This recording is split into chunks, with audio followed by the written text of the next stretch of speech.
আমরা আমাদের যারা রেমিটেন্স যোদ্ধা আছে ওনাদেরকে এয়ারপোর্টে ভিআইপি সার্ভিস দিব। একজন ভিআইপি যখন এয়ারপোর্টে যান, যাওয়ার পর ওনার দেখেন ওনার লাগেজ নিয়ে একজন সাথে সাথে থাকেন, ওনাকে চেক ইন করার সময় পাশে একজন থাকেন, ইমিগ্রেশন করার সময় পাশে একজন থাকেন। প্রত্যেকটা স্তরে, প্রথম স্তরে আমরা মধ্যপ্রাচ্য টার্গেট করেছি, ইউরোপটা পরে করবো। মধ্যপ্রাচ্যে যারা যাচ্ছে, মধ্যপ্রাচ্যে আমাদের অধিকাংশ শ্রম বাজার আপনারা জানেন।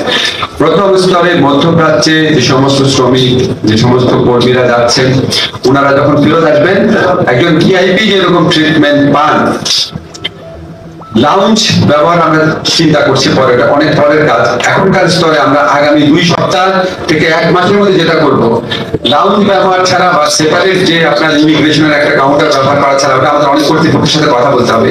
কিন্তু এয়ারপোর্টে যাওয়ার পর ওনার মধ্যে যে একটা অসহায় অবস্থা আছে, কোন গেট দিয়ে ঢুকবেন, তারপরে আপনার চেক ইনটা কিভাবে করবেন, কোন ফর্ম থাকলে কিভাবে ফিল আপ করবেন, ইমিগ্রেশনের কোনো একটা কাগজ চাইলে অস্থির হয়ে যান, বুঝতে পারেন না, প্রত্যেকটা স্তরে পাশে দাঁড়িয়ে হেল্প করবে প্রবাসী কল্যাণ ডেস্কের কর্মী। দরকার হলে আমরা আউটসোর্সিং এর মাধ্যমে নতুন ছেলেদেরকে ট্রেনিং এ নিয়োগ করবো।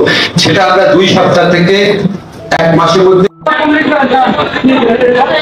কিসে ভাই, কিসে অনেক কিসে অনেক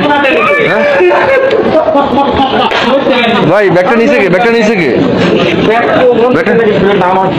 ভাই? এটা এয়ারপোর্টে তো এটা কাজটা অনেক খারাপ, অনেক প্রবাসীরা আছে, অনেক জানি করে বাংলাদেশ থেকে এভাবে চুরি করবে ব্যাগটা। ভাই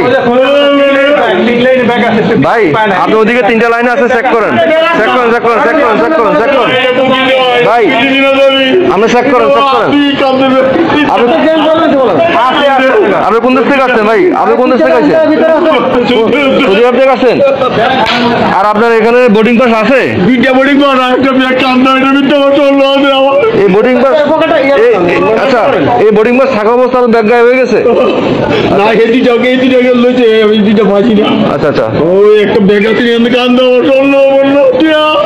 আচ্ছা আচ্ছা ঠিক আছে। এটা এটা এটা এটা এটার জন্য আমরা কান্না করবেন না, এটার জন্য এয়ারপোর্ট আলাদা থাকবে, ঠিক আছে?